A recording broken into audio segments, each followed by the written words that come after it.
Assalamualaikum warahmatullahi wabarakatuh. Waalaikumsalam warahmatullahi Teman-teman, kembali lagi kita ketemu di podcast Bernalar, berdiskusi dengan nalar. Kali ini kita kedatangan seorang juru bicara pasangan calon nomor urut 2, Zainal Paliwang dan Ingkong Ala, yaitu Bang Sabirin Sanyong. Bang, terima kasih sebelumnya Bang. Sama-sama Dindaku. Datang untuk berdiskusi dengan kami. Kita mau sedikit ngobrol-ngobrol santai nih Bang. Oke. Tapi santai tapi serius. Karena politik kan juga nggak boleh terlalu tegang kan Bang ya. Betul. Tapi harus tetap serius juga.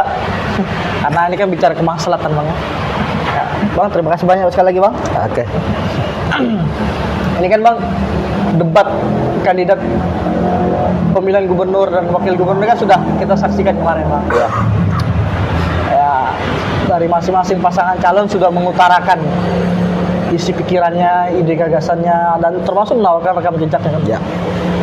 Dari Pak Zainal Paliwang dan Ingkong Ala juga tentu sudah memberikan pernyataan, memberikan gambaran-gambaran tentang apa program kerja dan apa yang sudah dilaksanakan.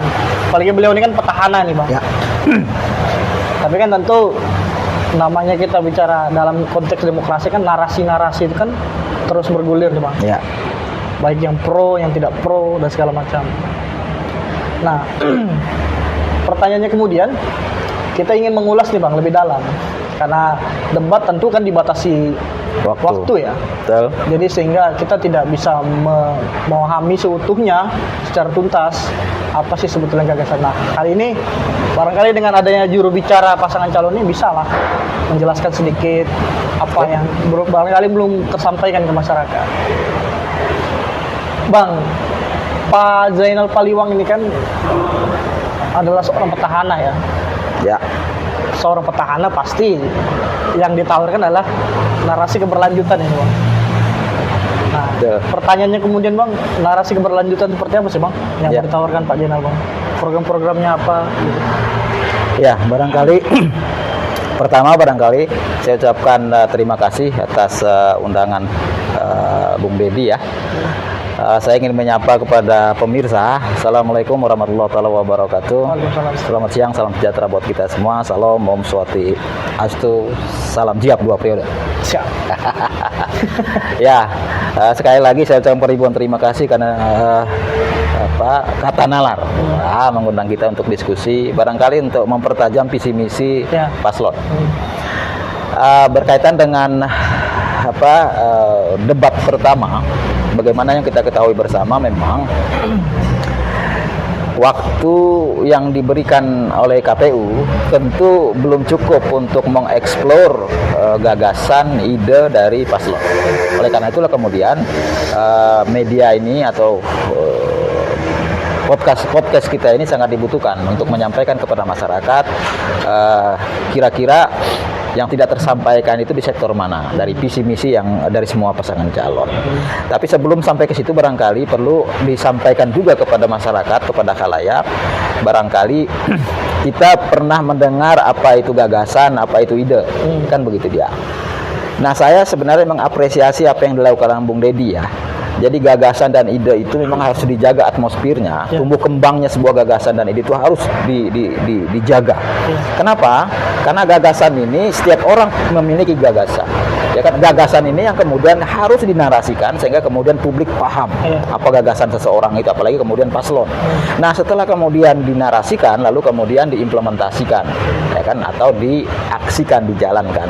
Kalau bahasa kerennya barangkali narasi gagasan itu tingkatannya adalah ontologi, lalu kemudian narasi itu tingkatannya epistemologi, lalu kemudian pelaksanaan implementasi namanya aksiologi. Jadi ini harus paham dulu, harus jelas dulu di situ. Berat pembahasan ini Bang. Ya. Filsafat ini. Ya.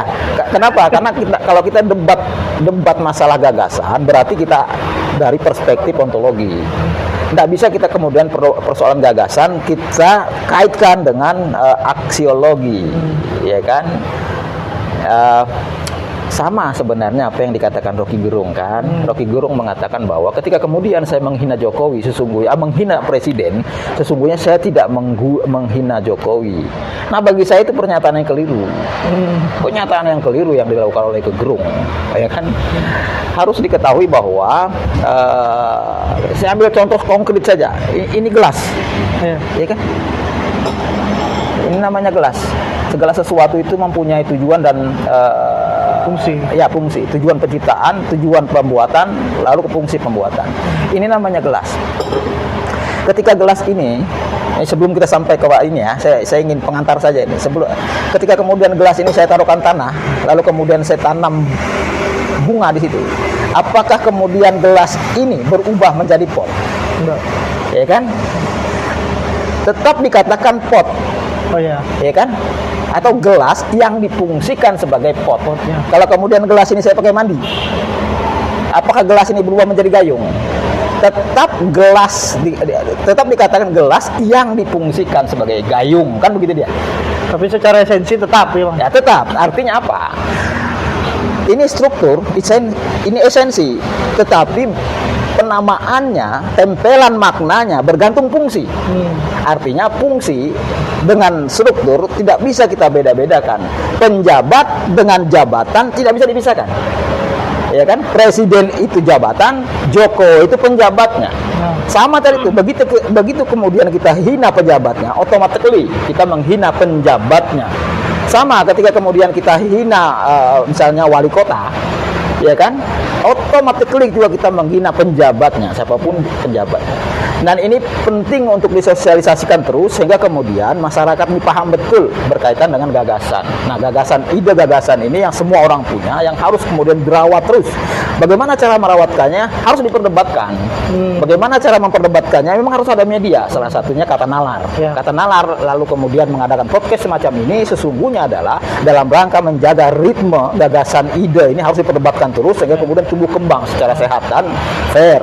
Nah, setelah itu baru kemudian kita bicara narasi. Narasi itu harus harus metodologis lalu kemudian sistematis. Itu narasi. Setelah itu baru kita laksanakan apa yang menjadi gagasan kita. Nah, dalam konteks perdebatan saya konsen pada ZIAP ya. Salah satu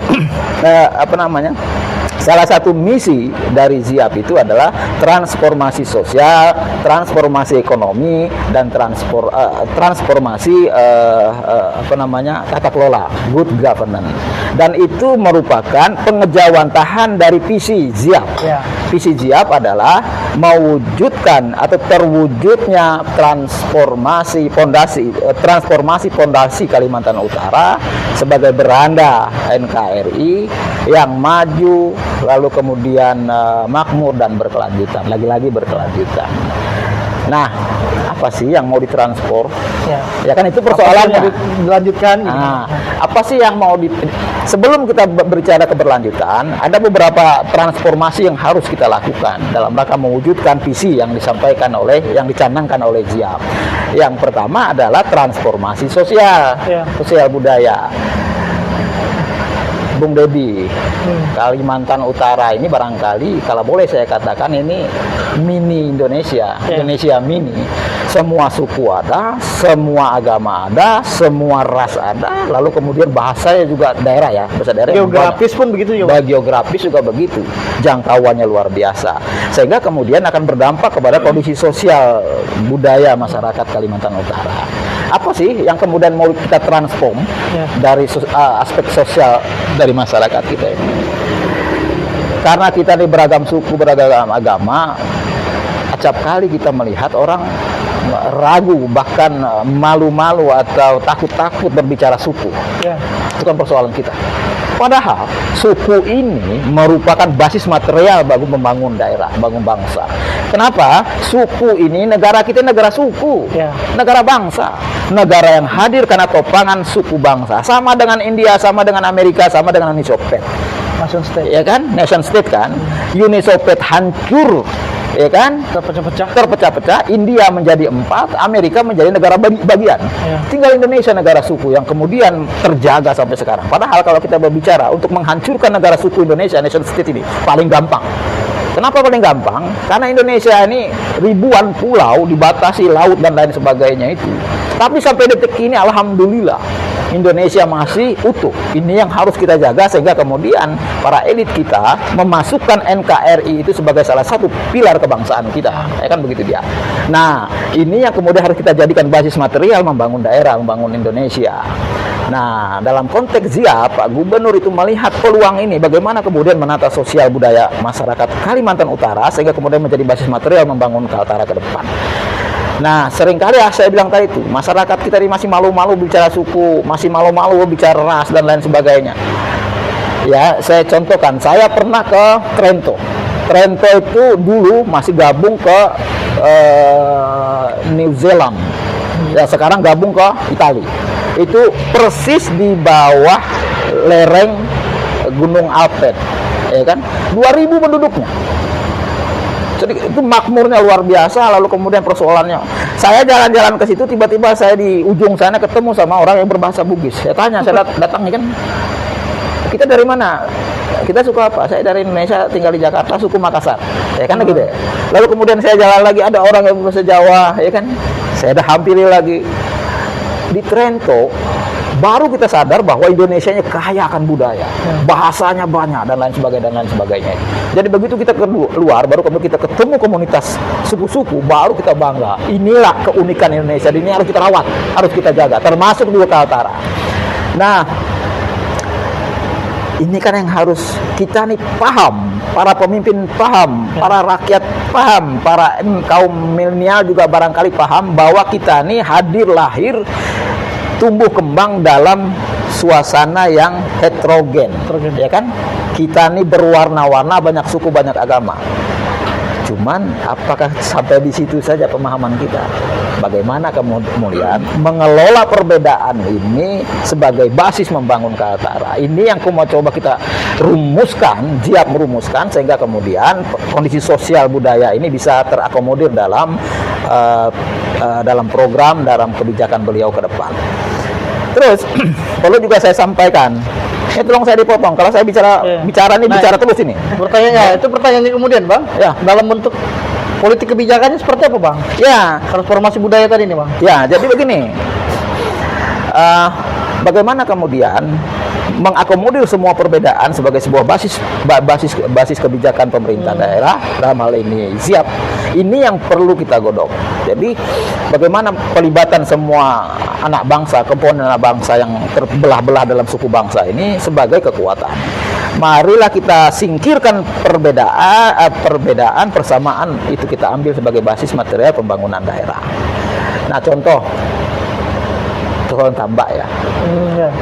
Awalnya saya kritik keras ketika kemudian ada undangan, begitu kita berbicara tentang stabilisasi harga udang, di mana Pak ZIAP, Pak Gubernur, Pak Jenderal Paliwang memanggil atau mengundang dirjen, lalu mengundang para kosturit, lalu kemudian petani tambak, lalu kemudian tokoh masyarakat untuk membicarakan bagaimana kemudian tata niaga hasil perikanan kelautan, khususnya hasil tambak. Nah, di situ memang saya agak sedikit protes ketika kenapa kemudian ada undangan untuk menghadiri itu, menentukan harga itu. Petani tambak letak, petani tambak duri. Ya kan? Itu yang saya protes. Kenapa kemudian kamu melakukan seperti itu?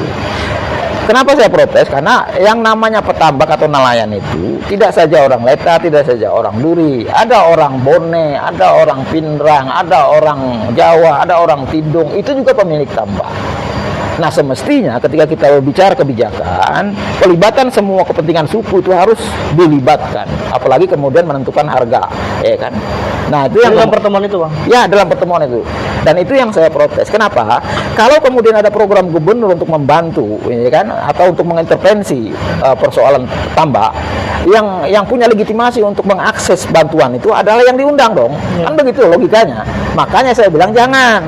Nah, alhamdulillah sekarang ini sudah dibenahi dan lain sebagainya, sehingga kemudian keterlibatan semua suku bangsa di Kaltara ini harus memang diakomodir semua untuk menentukan nasib Kaltara ke depan, wabil khusus persoalan harga komoditas perikanan kelautan.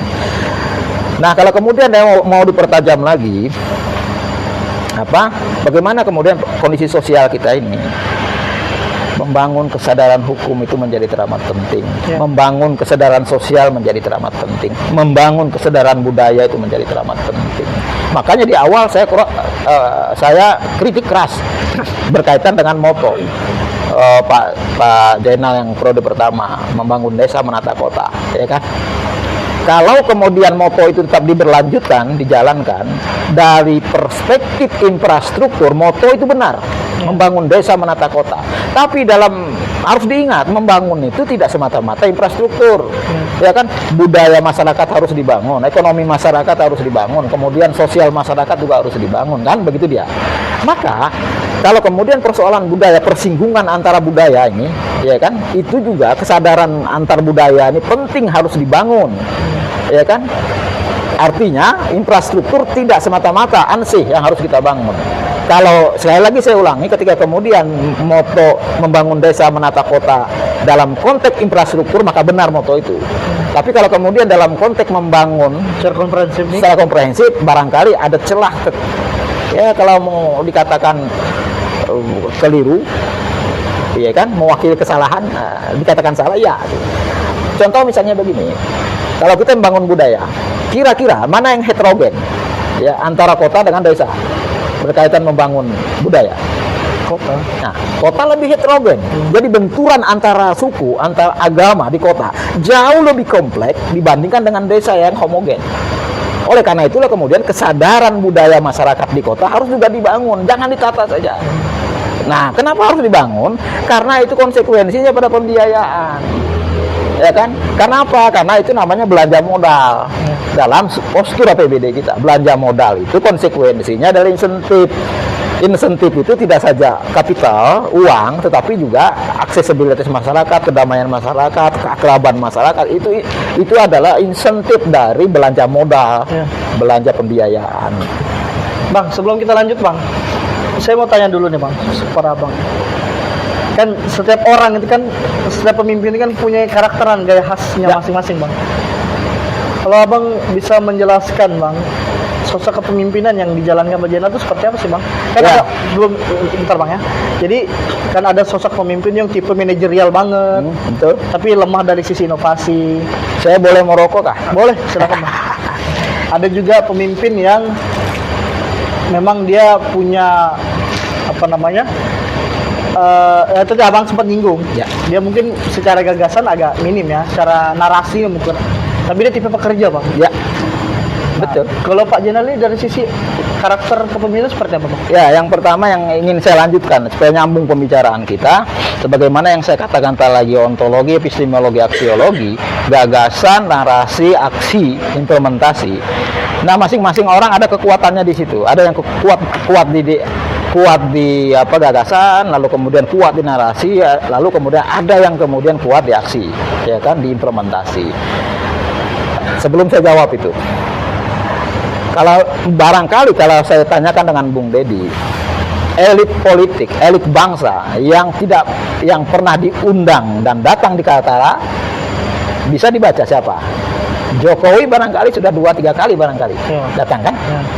Lalu kemudian Menteri Sosial, Menteri Menteri BUMN, banyaklah menteri-menteri yang sudah datang. Artinya apa? Artinya Pak Zainal Paliwang mampu mendatangkan para elit bangsa ke Kaltara, ya kan? Nah, semestinya ketika kemudian Pak Gubernur ini mendatangkan para elit bangsa dan para orang yang berpengaruh di Indonesia, maka birokrasi ini harus mengambil inisiatif untuk melakukan pendekatan kepada para elit bangsa. Kan begitu. Misalnya Menteri Risma misalnya, Ya, kan? Mensos. Dan ya Mensos.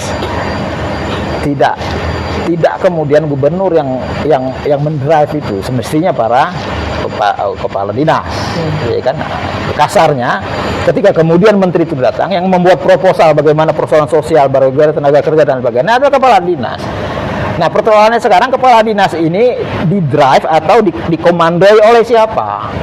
Ya tentu kalau kita bicara aturan dikomandoi, dikoordinasi oleh sekda. Sekda itu di bawah ke wakilnya. Kan begitu kan? Wakil gubernur pada waktu itu. Sehingga kemudian begitu tidak dapat diakses, tidak membuat permohonan kepada menteri dan lain sebagainya, bukan kesalahan Pak Zainal sebagai seorang gubernur. Ya, tahu sendirilah siapa yang salah di situ. Jadi kan? Abang mau bilang ini ada miss di sini nih, Bang. Nah, ada miss di situ. Nah, terus lanjut tadi tuh. Mungkin khalayak publik bertanya-tanya, kenapa sih Pak Zainal ini kalau ada orang lomba lari ikut dia lari, Ya. kalau ada orang begendang ikut dia bergendang, ya kan? Lalu kemudian sama aja, dia ikut sama aja, ngeband, ngedrum, dia ikut segala macam. Itu sebenarnya adalah karakter beliau yang kemudian tidak menjaga jarak dengan rakyatnya. Dan bagi saya, dalam rangka mengimplementasikan tadi, mengaksiologi program-program itu, mau tidak mau hubungan emosional antara warga itu harus terbangun. Jadi ada kentiman keakraban di situ. Nah, Zainal Palioang kekuatannya di situ, ya kan? Sehingga kemudian dia tidak ada jarak. Persoalan dia ada jarak barangkali persoalan tertentu yang kemudian dibatasi oleh undang-undang. Tapi pada prinsipnya karakter beliau tidak mau menjaga hubungan kedekatan dengan siapapun, agama manapun, suku apapun, ras apapun. Itu yang beliau lakukan. Jadi kekuatan beliau di situ. Bang, tadi Abang bilang kalau karakter Pak Zainal ya itu tadi, dia tidak bisa membatasi dirinya dengan rakyat, Bang, ya. Bagaimana misalnya kita lihat aktivitas beliau lomba lari, beliau main drum, beliau main domino dengan masyarakat. Tapi ada kritikan juga, Bang, pasti. Bahwasanya gubernur itu juga tidak boleh mengabaikan kerja-kerjanya di pemerintahan. Ya. Karena itu yang paling esensial. Betul. Nah, bagaimana Bang menjawab itu, Bang? Ya, jadi kita jangan terjebak bekerja dalam ruang. Ya kan, yang namanya Pak Gubernur itu dia cukup managerial skill, kan begitu dia bisa bekerja dari manapun, dari hutan dia bisa mengomandoi. Yang bekerja ini kan birokrasi, ya kan, birokrasi itu sudah ada aturan mainnya. Nah, ini juga penting untuk kita bicarakan, birokrasi. Bagaimana birokrasi itu merupakan ujung tombak dari implementasi kebijakan, sehingga kemudian masyarakat itu tersentuh langsung dengan kebijakan. Nah, kebijakan publik ini, saudara-saudaraku semua, ini harus dipahami. Kebijakan publik ini harus di-breakdown. Kebijakan, paket program, paket kegiatan, paket proyek. Jadi ketika kemudian saya katakan proyek, sesungguhnya merupakan implementasi dari kebijakan. Jadi satu kesatuan nih. Jadi program itu, kegiatan itu, proyek itu, ya kan, itu hadir, muncul karena ada persoalan di tengah-tengah masyarakat yang hendak dipecahkan dengan kebijakan, dengan program, dengan kegiatan, dengan proyek. Itu logikanya. Nah, kalau itu terjadi, maka yang harus mengimplementasikan itu harus adalah birokrasi. Oleh karena itulah kemudian kita kenal sistem, namanya meritokrasi sistem, kan begitu dia. Jadi semangat dari meritokrasi sistem itu adalah semangatnya menempatkan orang pada jabatan yang tepat, pada tempat yang tepat, menempatkan orang pada pangkat yang tepat, eselon yang tepat. Itu kan sesungguhnya. Sehingga kemudian birokrasinya berjalan secara maksimal dan optimal, efisien, efektif, dan akuntabel. Jadi itu semangat dari meritokrasi sistem. Nah, meritokrasi sistem ini baru bisa berjalan secara maksimal kalau ada goodwill dari eksekutif. Anunya adalah gubernur dengan wakil gubernur. Kenapa kemudian harus ada political will? Ya. Political will dan goodwill. Kemauan politik ya. Ya, kemauan politik. Kemauan baik dan kemauan politik. Kenapa? Meritokrasi sistem ini baru bisa berjalan kalau kemudian ada proses anjab di situ, analisis jabatan. Analisis jabatan itu baru kemudian bisa teranggarkan, ya kan, terrealisasi, tereksekusi kalau kemudian ada komunikasi yang baik dengan legislatif. Ya kan? Jadi analisis jabatan ini itu merupakan instrumen untuk menjalankan meritokrasi sistem yang dikomandoi oleh wakil gubernur, kan begitu. Sehingga kemudian dia harus punya goodwill dan political will, berkomunikasi dengan anggota DPRD legislatif kita, sehingga kemudian ketahuan lah di mana kekosongan kita ini, kita butuh apa dan lain sebagainya. Kemudian ada anggarannya. Setelah ada anggarannya, baru kemudian melakukan uji kompetisi dan lain sebagainya. Setelah itu jalan, lalu kemudian kita menempatkan orang pada tempat yang tepat, pada jabatan yang tepat, pada eselon yang tepat, pada pangkat yang tepat, sehingga birokrasi ini bisa berjalan, sehingga program itu bisa berjalan sampai ke masyarakat. Lagi-lagi saya katakan, sebagus apapun sebuah kebijakan sampai ke proyek itu, ketika kemudian birokrasi sebagai implementator tidak baik, tidak jadi juga itu barang. Oleh karena itulah kemudian Baperjakat harus diberdayakan. Nah, yang tadi anjap, lalu kemudian uji kom, lalu komunikasi political will itu kan harus Baperjakat. Nah, Baperjakat itu dikomandoi oleh wakil gubernur, wakil bupati, wakil wali kota. Jangan dimatikan itu, atau jangan kemudian tidak mengambil inisiatif, karena ini penting. Hebat apapun program, begitu. Jadi itu abang mau bilang juga itu selama ini yang kurang maksimal, Bang, kurang maksimal oleh seorang wakil gubernur. Oleh seorang wakil gubernur. Kalau kemudian wakil gubernur mengatakan bahwa saya ini selalu dipotong gubernur, enggak, harus kau lawan. Harus kau lawan. Kenapa? Karena kau ini perintah undang-undang. Iya. Misalnya saya wakil gubernur ya, saya diberi amanat untuk mengelola misalnya Baperjakat, tapi gubernur menekan saya, tetap saya lawan. Kenapa? Saya diperintah, saya patuh terhadap undang-undang, tidak kepada gubernur.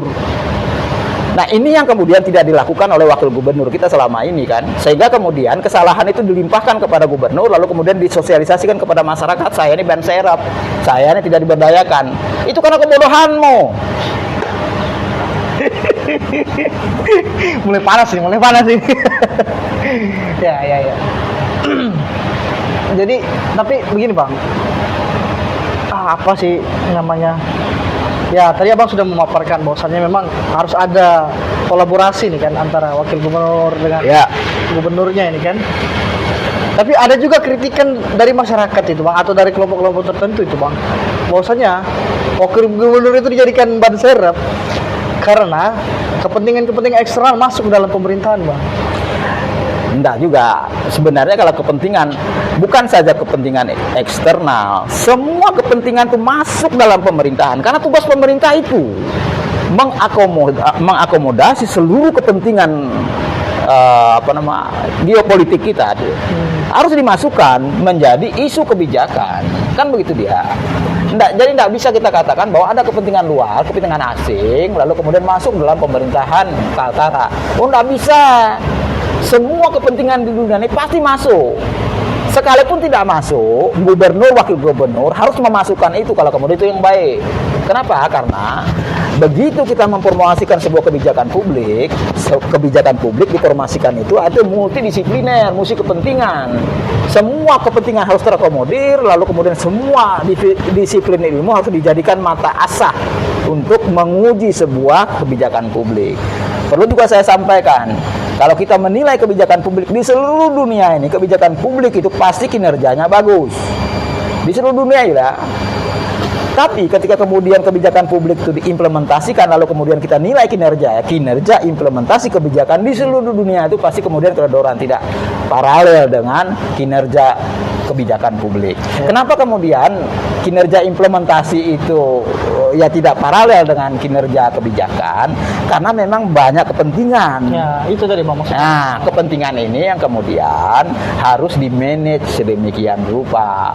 Nah, persoalan ada kepentingan masuk lalu kemudian kita jadikan alasan sehingga kemudian saya tidak berdaya, lagi-lagi butuh keberanian. Wakil itu juga ada perintah undang-undang. Kau sebagai wakil, undang-undangnya begini. Kau harus tunduk patuh kepada undang-undang, jangan kepada person. Jangan kepada kepentingan luar, kepentingan orang luar dan lain sebagainya. Harus tegas di situ. Karena kau itu diberi amanah. Ya. Seorang pemimpin itu diberi amanah, maka kau bertanggung jawablah kepada amanah yang kemudian representasinya aturan perundang-undangan. Tapi begini juga, Pak. Barangkali ada juga alasan tertentu misalnya demi menjaga, karena elit politik apalagi sekelas gubernur dan wakil gubernur ini kan Bang adalah tauladan masyarakat Bang ya. Dia harus memberikan keteladanan. Kalau misalnya kita lihat ada semacam intrik politik yang kemudian terbuka bisa ditonton, disaksikan masyarakat, itu enggak kurang baik juga Bang? Enggak. Dan itu sebelum saya lanjut bang, itu kan sudah terjadi rezim sebelumnya nih bang, pemerintahan Iya. Kaltara sebelumnya bang. Itu kan persoalan komunikasi saja.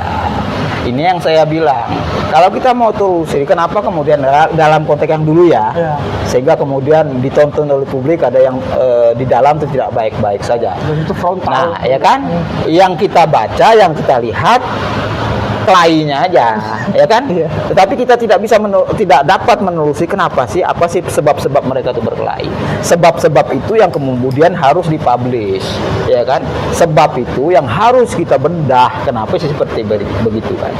Nah, potensi itu akan muncul dimanapun, di kabupaten manapun, di kota manapun, di provinsi manapun di Indonesia ini. Ya, nah oleh karena itulah kemudian undang-undang itu hadir untuk mengatur itu. Bagaimana kemudian kerjasama antara gubernur dengan wakil gubernur, bupati, wakil bupati, wali kota, wakil bupati. Dan ini kan kesepakatan yang harus kemudian dijalankan terus.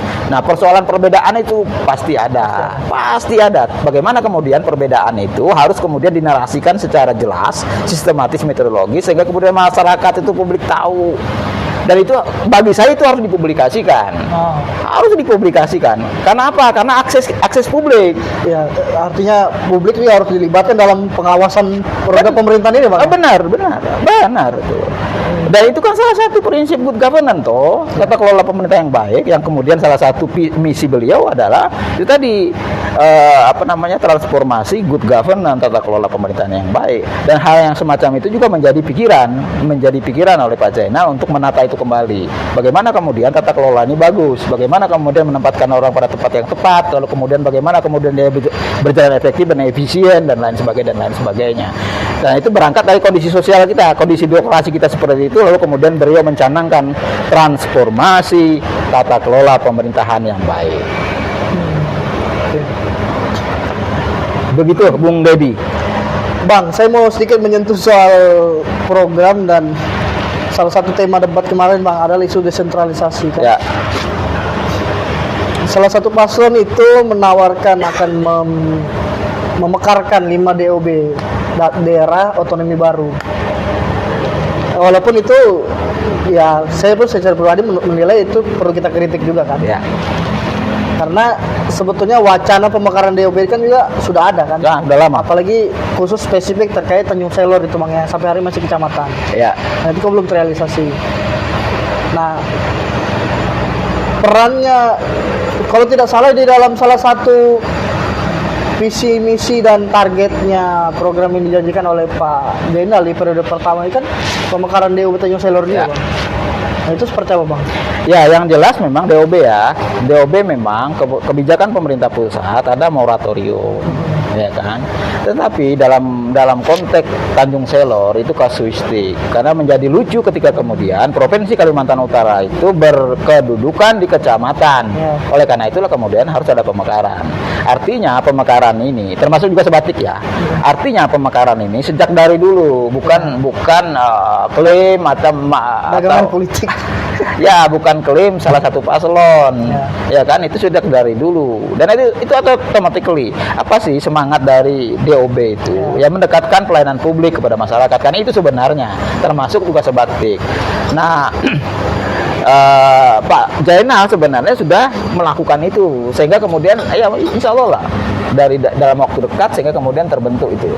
Nah harus juga diingat saya juga bagian dari pelaku sejarah terbentuknya Kalimantan Utara, ya kan? Nah Kalimantan Utara itu saya di Jogja itu 16 tahun dari S1 sampai S2 di Jogja. Lalu kemudian saya juga menjadi sekjennya DPPR KPMKT, ketuanya Bung Catur itu.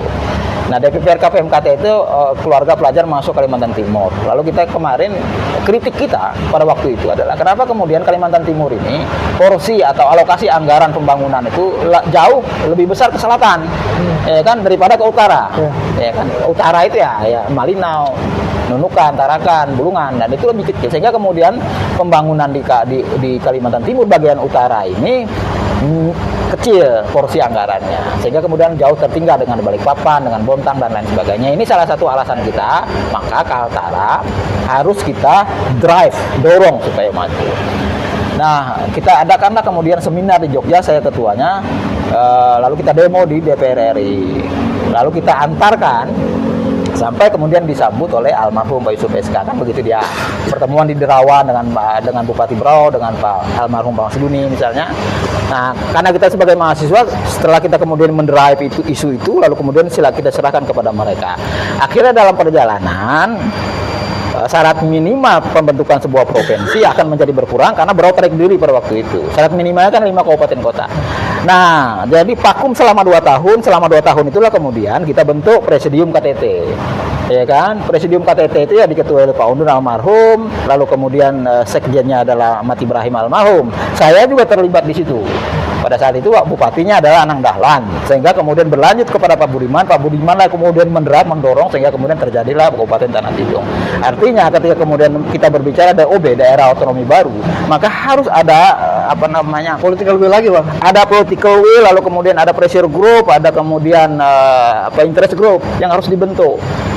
Nah, kayak kemarin itu untuk KTT kita bentuk presidium. Presidium ini sebenarnya adalah semacam interest group dengan ya kelompok-kelompok kepentingan terhadap keberadaan KTT untuk memenuhi syarat minimal terbentuknya. Artinya ini isu tidak hanya bisa dihembuskan oleh elit aja berarti, Bang. Nggak Harus bisa. ada dorongan dari bawah juga. Harus ada dorongan dari bawah. Nah, oleh karena itulah kemudian saya yakin, saya pernah dengar bahwa pembentukan Tanjung Selor, ya kan, DOB Tanjung Selor sudah ada juga presidiumnya. Begitu juga dengan Sebatik dan lain sebagainya. Ya, ini kan kelompok-kelompok pressure, kelompok-kelompok kepentingan yang kemudian mendorong terjadinya. Sehingga kemudian saling nyambung antara kepentingan elit, gubernur, wali kota, bupati dengan para grassroots ini kan. Nah, ini yang harus sinergi simultan perjuangannya. Sehingga kemudian sekalipun dia moratorium, tidak ada alasan sebenarnya. Kalau kita percaya ya, Kalimantan Utara ini masih keluasan ya, masih luas dibandingkan Jawa Barat, Banten, Jawa Tengah, DKI, masih luas kita. Nah, oleh karena itulah kemudian memang harus bahkan kalau bisa belah 2 lagi mestinya kalau kita bicara ideal lah, Bang, ya. Ya, Secara persebaran penduduk dengan jumlah wilayah. ya. Nah, tapi yang jelas adalah DOB itu bagaimana kemudian pelayanan publik bisa menjangkau atau mendekatkan pelayanan publik kepada masyarakat. Itu sebenarnya semangat DOB. Kembali ke tadi, Bang. Pertanyaannya kemudian, tentu kita paling bisa menuntut ya dengan orang yang masih berkuasa, dalam artinya Pak Jena sebagai petahana, Bang. Iya. Upaya Pak Jena sendiri bagaimana mendorong akar rumput ini juga ikut terlibat seperti apa, Bang? Sudah dilakukan. Lalu makanya saya bilang presidium pembentukan Kabupaten Tanjung Selor, lalu kemudian Sebati, lalu kemudian Kabudaya dan lain sebagainya itu sudah difasilitasi oleh beliau, ya kan, oleh Ziap, sehingga kemudian masyarakat ini juga harus membentuk kelompok untuk sama-sama kita mendorong terjadinya DOB di Kalimantan Utara. Sudah dilakukan oleh beliau. Nah, makanya saya katakan DOB, 6 DOB itu bukan ujuk-ujuk ada, tidak kemudian menjadi klaim salah satu paslon, itu kan sudah berjalan. Apalagi kemudian ibu kota provinsi Kaltara yang tadi ada di kecamatan itu menjadi naif kan. Oleh karena itu automatically harus diperjuangkan oleh incumbent tentunya. Jadi tidak bisa kalau saya gubernur lalu saya klaim kan calon gubernur, saya Sabirin Sanyong calon gubernur akan mengusahakan DOB Tanjung Selor. Enggak lah. Bang, salah satu paslon juga itu kan menghembuskan atau menawarkan program dana RT itu, Bang. Program dana RT 100 juta per tahun. Yang kemudian saya lihat di media ini cukup getol juga dikritik dari kelompoknya Pak Jena. Ya, terutama saya lah yang mengkritik itu ya. Memang kalau kita bicara kebijakan fiskal ya, APBD, APBN, APBD dan lain sebagainya, memang fungsi kebijakan fiskal, fungsi APBN, fungsi APBD yang pertama alokatif, yang kedua distributif, yang kedua stabilitatif. Bagaimana kemudian bisa membuat stabil masyarakat, lalu kemudian bisa mendistribusikan APBD, lalu kemudian bisa mengalokasikan, kan begitu dia. Memang secara teknis itu menjadi kendala, ya kan? Ini yang harus dipahami oleh masyarakat. Oke. Artinya kemampuan fiskal kita belum memadai untuk itu, Bang. Bukan, sekalipun 200 juta per RT, 500 juta, 1 miliar misalnya itu. Pertanyaannya secara administratif itu ditempatkan di mana anggaran itu? Kan RT ini beranggapan, masyarakat beranggapan 100 juta itu harus ditransfer ke RT. Kan itu kan anggapan daerah. Anggapan masyarakat kita. Kalau itu anggapan masyarakat, begitu ditransfer uang APBD itu langsung kena tangkap ya. Nah, makanya cantolannya harus jelas. Cantolannya itu nomenklaturnya, nomor rekeningnya. Tapi saya sudah membaca podcastnya Pak Jansen ya, yang mengatakan bahwa nomenklaturnya itu ada di kecamatan katanya. Saya tidak tahu kenapa kemudian cantolannya di kecamatan. Padahal setahu saya kecamatan kelurahan itu administratif. Saya yakin percaya 100 juta itu pasti orientasinya adalah infrastruktur. Itu sebagaimana yang beliau bicarakan di podcast. Bisa membangun posyandu, katanya bisa membangun saluran. Berarti kan infrastruktur, belanja modal kan? Ya kan? Nah, kalau kita bicara belanja modal infrastruktur. Saya kemarin cerita-cerita dengan teman-teman. Kita bicara Tarakan. Sebengkok, misal. Di Sebengkok itu zaman saya wakil ketua DPRD, itu ada normalisasi saluran untuk mengatasi banjir, terutama Sebengkok. Zaman saya 60 miliar. Begitu kemudian kita purna tugas, digantikan oleh Pak Sopyan, wali kotanya, di redesign itu program sehingga kemudian menjadi 150 miliar yang sekarang jalan Sebengkok. Ya kan? Sehingga kemudian Sebengkok sudah tidak ada banjir lagi. 150 Sebengkok itu kalau tidak salah 34 RT, kalau tidak salah ya.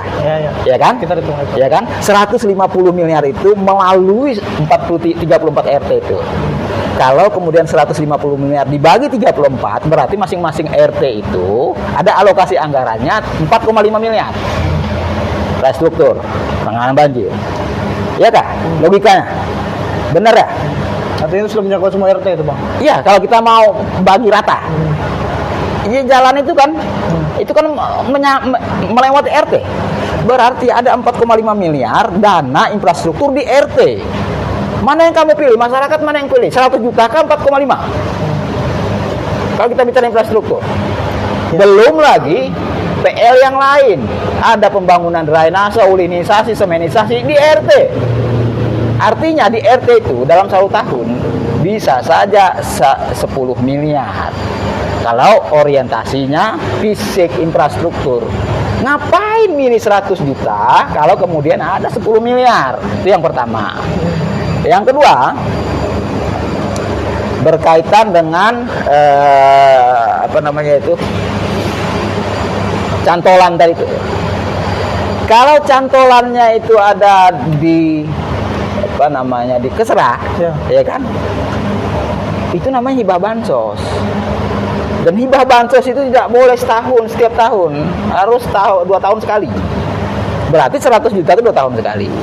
Kalau kemudian dicantolkan di PU, itu yang saya bilang tadi itu. Iya kan?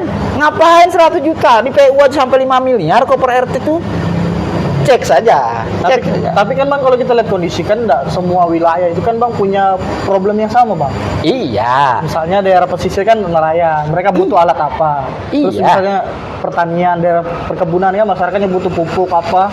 Betul. Nah, cek saja di kalau bantuan nelayan kan beda lagi. Makanya saya bilang, kalau bantuan nelayan itu hibah bansos. Yang ini kan sebagaimana yang dikatakan Pak Jansen, itu bagaimana kemudian RT itu bisa membangun drainase, ulinisasi. Itu kan coba lihat di podcastnya itu. Berarti kan infrastruktur. Nah, sekarang kita cek di Malinau kah, di Bulungan kah, di Nunukan kah, masuk saja ke RT itu, di lingkungan RT. Mana yang kemudian salurannya belum terbangun, mana kemudian ulinisasinya belum terbangun, mana kemudian semenisasi belum terbangun. Coba dikalkulasi anggaran tuh. Ya kan? Apalagi kemudian kalau kemudian alasannya adalah bottom up policy, bahwa kebijakan itu harus dari bawah. Ya kan begitu ya. Lalu untuk apa musrenbang? Untuk apa pokir? Musrenbang itu makanya sering saya katakan input program yang dijamin oleh undang-undang itu cuma 2. Yang pertama musrenbang yang berjenjang dari tingkat RT, tingkat kelurahan, tingkat kelurahan desa, tingkat kabupaten kota, tingkat provinsi, tingkat nasional. Itu berjenjang. Itu sebenarnya adalah bottom up dari bawah, bottom up policy. Begitu juga dengan pokir. Ya kan, musrenbang itu kalau tidak salah Undang-Undang 24 tahun 2005 tentang musrenbang nas, lalu kemudian pokir. Undang-Undang 27 tahun 2009. Setiap anggota DPRD itu diperintahkan oleh undang-undang melakukan reses di dapilnya. Untuk apa reses itu? Untuk menyerap aspirasi masyarakat di dapilnya, lalu kemudian mengartikulasikan, mengagregasikan, lalu kemudian disodor ke eksekutif. Berarti program juga yang diserap, berarti button up policy juga. Kalau kemudian dua mekanisme ini sudah ada, lalu kenapa kamu adakan lagi? Dalam konteks debat kemarin, karena temanya adalah good governance, tata kelola pemerintahan baik, salah satu prinsip good governance adalah akuntabilitas, effectiveness, efisiensis. Nah, kalau dalam konteks efisiensis dan akuntabilitas, kurang apa bertanggung jawabnya musrenbang dengan pokir? Kalau kita bicara efisien dan efektif, kenapa ini dua efisien kok? Kalau kau adakan lagi, dia sudah efisien, efektif. Kan begitu. Tapi kemudian kalau misalnya ada narasi begini, Bang, itu kan dari kelompoknya Ziap ini ada yang takut terganggu, dia punya itu seperti apa? Sebenarnya justru itu yang kita kritik, jangan sampai program ini menjadi bahan bancakan, program bancakan kelompok tertentu, ya kan? Nah, ini saya ulas lagi ya. Saya tidak menyebut, yang jelas di kabupaten kota di Kaltara ada program 50 juta per RT yang musrenbang. Begitu kita mau mengakses, ya kan, mendapatkan pekerjaan PL itu, sudah terblok, sudah ada by name, by address, sudah ada orangnya, ya kan? Sudah ada paketnya. Paket itu lah. Wah, ini apa? Harus koordinasi dengan si A, harus koordinasi karena ini milik mereka. Buenanya, bagi saya lawan itu. Kenapa? Karena undang-undang pengadaan barang dan jasa, undang-undang konstruksi mengatakan setiap anak bangsa mempunyai hak yang sama untuk mengerjakan PL proyek selama anak bangsa itu memenuhi persyaratan yang dipersyaratkan oleh undang-undang. Nah, sekarang kita ini memenuhi persyaratan yang dipersyaratkan dan menjalankan prosedur yang diminta oleh pemerintah. Lalu kemudian kenapa tidak diberikan? Padahal ini bukan barang mereka, ini barang public good, yang sifatnya adalah non-excludable.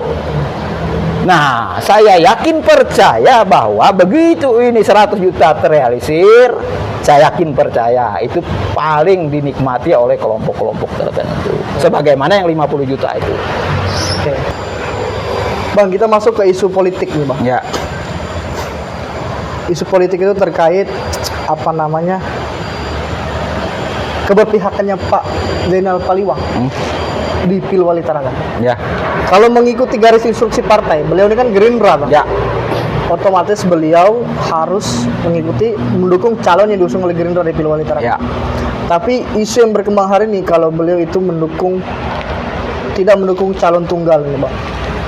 Barangkali atau kota kosong. Ya, yang barangkali bukan pertanyaan bukan persepsi Bung Dedi saja. Itu juga menjadi persepsi publik. Ya. Tapi pertanyaannya barangkali harus dibalik. Kenapa? Karena Gerindra ini partai pemenang di Tarakan. Ketua DPR-nya dari Gerindra. Lalu kemudian di provinsi, ketua DPR-nya dari provinsi. Berarti Gerindra ini partai pemenang. Ya kan? Ya. Harus kita ketahui bersama bahwa Gerindra ini untuk Tarakan mendukung Karisma. Ya. Tapi pertanyaannya, saya bilang, kenapa kemudian Pak Dr. Hairul justru mendukung Yes? Itu kan persoalannya. Enggak blank, Bang, ya? Oh iya, harus jelas kita katakan begitu. Dan berkali-kali dia mengatakan, begitu kemudian kita kumpul di Ziap ya, tidak pernah saya lihat Pak Ibnu, tidak pernah saya lihat Pak Yunus. Ini juga persoalan bagi saya. Lalu kemudian kenapa kemudian begitu ada Karisma dengan Yes, dia hadir dan lain sebagainya itu. Nah, itu saya bilang ini harus dibalik pertanyaan itu. Kenapa? Karena Gerindra ini partai pemenang. Lalu kenapa kemudian Hairul itu justru kemudian berat kepada Jansen Yes? Padahal ini partai pemenang. Nah, kalau mau fair, jangan kemudian dia katakan bahwa saya mendukung Yes. Saya juga mendukung semua calon gubernur selama partai itu mendukung. Kan begitu bahasanya. Jadi komunikasi politik ini harus dijaga. Nah, bisa ketika kemudian Bu Rahmawati mengatakan bahwa omong kosong kalau kemudian kita ini tidak mendukung Karisma, ya kan? Kota kosong itu omong kosong. Itu sebenarnya adalah pernyataan beliau bahwa beliau sebagai kader Gerindra mendukung Karisma, kan begitu dia. Walaupun efek elektoralnya banyak kemudian orang Ziap ya kan kecewa dengan pernyataan itu. Dan itu yang saya counter. Beliau ini berbicara di forum Gerindra. ingin menyampaikan kepada kader Gerindra, ingat, kita ini pemenang di Kaltara, dicarakan bahwa kita harus mendukung apa yang didukung oleh partai kita, maka kita harus tegak lurus. Itu yang sebenarnya ingin beliau sampaikan, tapi ini kan di framing, ya kan, designing, lalu kemudian di priming oleh lawan politik kita. Tapi kan kemudian berhembus lagi isu soal keharmonisan antar kepala daerahnya, Bang. Nah, itu seperti apa, Bang? Ya, bukan begitu sebenarnya itu. Ini kan persoalan bagaimana meramu ini. Kalau dikatakan bahwa Pak Zainal Paliwang tidak harmonis dengan bupati, wali kota dan lain sebagainya, saya tidak lihat buktinya. Saya tidak, boleh saja saya dengan Bung Deddy misalnya, boleh saja bertengkar, Ya. boleh saja tidak harmonis, ya kan, dalam tataran konsep narasi. Tapi dalam implementasi, berapa banyak nih bantuan keuangan dari provinsi ditarakan kalau kita mau? Itu artinya alokasi anggaran atau bantuan keuangan provinsi ke kabupaten kota ini cukup bisa menjelaskan bahwa tidak ada persoalan konflik pribadi antara gubernur dengan bupati wali kota. Itu sudah bisa menjawab. Jadi Anda, Abang, menilai perbedaan-perbedaan itu wajar, Bang, ya? Perbedaan wajar, dan itu harus kita tumbuh kembangkan. Dan persoalannya kan kita tidak terbiasa berbeda pendapat itu, ya kan? Demokrasi itu mendidik kita supaya kita berbeda pendapat, menghargai perbedaan. Dalam debat semacam ini dengan paslon yang lain, bukan kita mencari siapa yang hebat, siapa yang pintar, siapa yang kuat, enggak. Siapa yang punya, siapa yang argumentatif, itu, Bas. Dan ini yang harus kita publikasikan terus. Tidak berarti kemudian Sabirin Sanyong benar itu, enggak. Kalau kemudian saya kalah debat pun saya hormat, ya kan begitu. Terakhir, isu yang rame, Bang, digoreng, Ya, soal perikanan, lempar tanggung jawab, ya. gubernur dengan wali kota, nih, Bang. Gubernur bilang ini kewenangannya wali kota juga bilang, oh ini kan bukan wilayah saya karena tambak-tambakku ada di lokasi di sana. Ya. Selama ini seperti apa? Barangkali clear ya. Beberapa teman-teman awak media juga sudah menghubungi saya, lalu kemudian minta penjelasan kepada saya. Tapi yang jelas bagi saya, Gubernur Zainal Arifin Paliwang sudah melihat persoalan tambak ini secara kapas, secara menyeluruh, secara komprehensif, dari hulu sampai ke hilir yang beliau lihat. Hulu misalnya, khusus tambak ya. Bagaimana kemudian mensertifikasi lahan-lahan tambak, ya kan? Yang sampai detik ini sudah 1.514 petak tambak yang sudah disertifikat oleh pemerintah provinsi Kalimantan Utara, ya kan? Dan sampai sekarang masih on progress nih. Tapi harus diingat, perlu juga saya sampaikan kepada pemilik tambak. Tambak itu ada yang berada di kawasan APL, area penggunaan lain, ada yang berada di kawasan hutan produksi, ada yang berada di dalam kawasan hutan produksi konvensi. 3 kawasan ini perlakuannya berbeda. Kalau APL bisa langsung, ya kan? Langsung dalam arti apa? Langsung diajukan ke BPN karena area penggunaan lain. Tapi kalau 2 ini kita harus berkoordinasi dengan kementerian, ya kan, Kementerian Kehutanan, ya kan, Kementerian BPN, dan itu harus kita koordinasi. Tapi ini sekarang masih on progress nih. Nah, itu berkaitan dengan sertifikasi tambak. Kenapa itu harus dilakukan? Di samping janji politik beliau yang beliau coba realisasikan dan sekarang masih on progress, beliau juga melihat supaya kemudian lahan tambak pemilik tambak ini bernilai ekonomis, ya kan? Ketika kemudian petani tambak butuh modal misalnya, sertifikat itu ya bisa kemudian diajukan, dilampirkan untuk memohon bantuan kepada lembaga keuangan termasuk perbankan, ya kan begitu. Setelah kemudian sertifikasi sampai detik ini on progress terus, lalu kemudian beliau juga melakukan bantuan alat berat untuk pembuatan tanggul. Siapapun pemilik tambak yang mau minta dibantu untuk membuatkan pematang tanggul tambaknya, datangi aja. Dan sekarang sudah puluhan ribu meter yang dikerjakan, ya kan? Setelah tambak sertifikat jadi, tambak dibantu tanggulnya, lalu kemudian bibit. Saya juga pernah ikut menyebarkan istilahnya bibit. Percontohannya di bibit Hawaii itu di tambaknya Haji Latif di Bebatu. Saya juga ikut menebarkan itu. Bantuan bibit, ya kan? Setelah itu hasilnya, begitu kemudian ada hasil, baru kemudian beliau membentuk Satgas Pengendalian Harga Udang. Bagaimana yang saya ceritakan awal, beliau kumpulkan 8 cold storage, ya, di Tarakan, panggil Dirjen KKP, lalu kemudian panggil petambak, panggil Thomas di Terang Plaza. Jejak digitalnya ada, saya marah-marah di situ kan, ya kan begitu. Nah akhirnya disetujui pada waktu itu harga size 20 150 dengan catatan kita mengikuti perkembangan pasar dunia, artinya mekanisme pasar yang kita anut. Alhamdulillah sampai detik ini harga udang untuk size 20 dari 150 sekarang sudah 243. Ya kan begitu dia. Berarti ada peningkatan. Kalau dikatakan Pak Jainal Paliwang tidak mengurus ini, bagi saya itu omon-omon. Ini saya sendiri yang menjalankan. Saya masih berada di dalam Satuan Tugas Pengendalian Harga Udang bersama 8 cold storage, lalu kemudian ketuanya itu asisten 2 pada waktu itu yang sekarang diangkat menjadi PJ Wali Kota Pak Bustan. Itu ketua Satgas Pengendalian Harga Udang. Ya. Gitu ya. Tapi saya mau menyoroti soal sertifikasi lahan tambak. Ada juga yang bilang, Bang, sertifikasi lahan itu kan sebenarnya sudah berjalan dari pemerintahan sebelumnya, Bang. Iya memang, tapi tidak ada realisasi. Memang Pak zamannya Pak Ir itu sudah diajukan. Tapi keluar sertifikatnya zamannya Pak Jainal. Sudah diajukan 1000 sekian itu, lalu kemudian didrive oleh Pak Jainal dengan segala upaya koordinasi di mana sini sehingga kemudian muncul sertifikat.